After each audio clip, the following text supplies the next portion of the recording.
You know, I'm all about everything I teach when I teach salespeople how to close deals. I mean, my expertise is presenting numbers, handling objections, and closing. Everything I teach is designed to make it easier for the customer to say yes.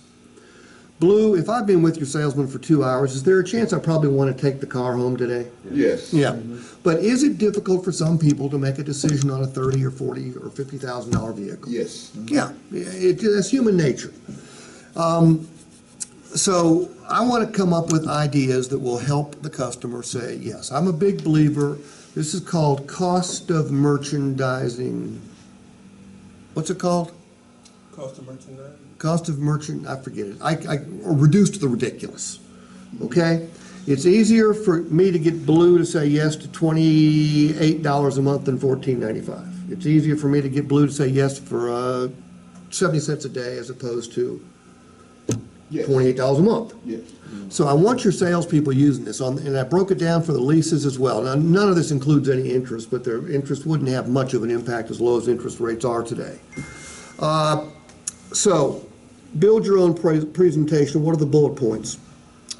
Will the package that we're talking about lower the customer's cost of ownership? Yes. Because they don't have to pay for any of the repairs that we've got covered, okay? So it's going to save them money. Will it create a better looking vehicle? Yes. Okay, and if it's a better looking vehicle, as Chris pointed out, is there a chance we might get more for it when we trade it or sell it? Yes. Okay? The cost of the program can literally be completely liquidated. Now tell me if you thought about this. Blue, it's $19.95. Yeah, you saw it on the sheet of paper. But if you get another $1,000 for your vehicle when you go to trade or sell it because it looks better, now what's the cost of it? $9.95. And if you don't have to pay for a few dings and dents and wheel repairs, you know what? You can make that cost go completely away. Yes. I mean, basically, I can look a customer dead in the eye and get them to see it might not cost them a penny. Now, I always put might not because maybe they won't ever get a ding or a dent. Rarely happens. Maybe they'll never scrape their wheel. Rarely happens. Maybe they'll never have a scratch on the paint or a chip in the windshield or a rip in the carpet. Okay? That's all. There's always that chance. But then again, I haven't run into anybody in my car, I don't know, in 15 or maybe even 20 years.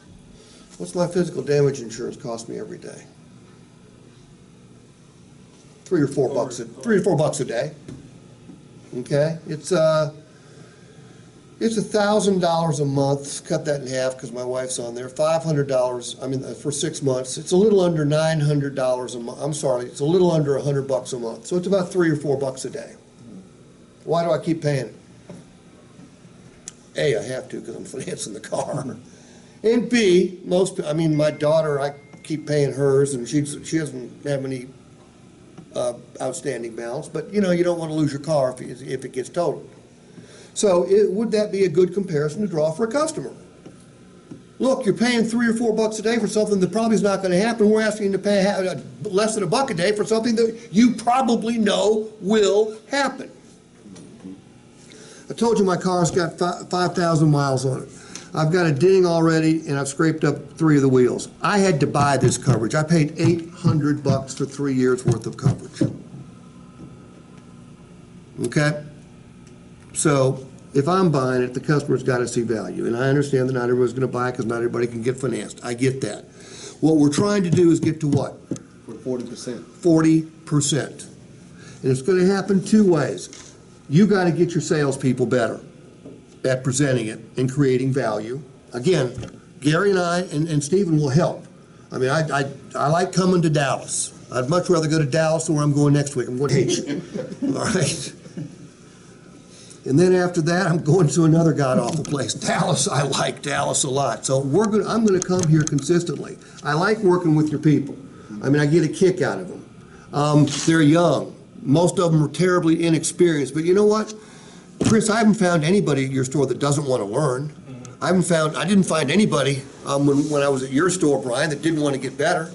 Tim, you've been in the classes. Have you seen anybody who was, overtly against getting better at their jobs?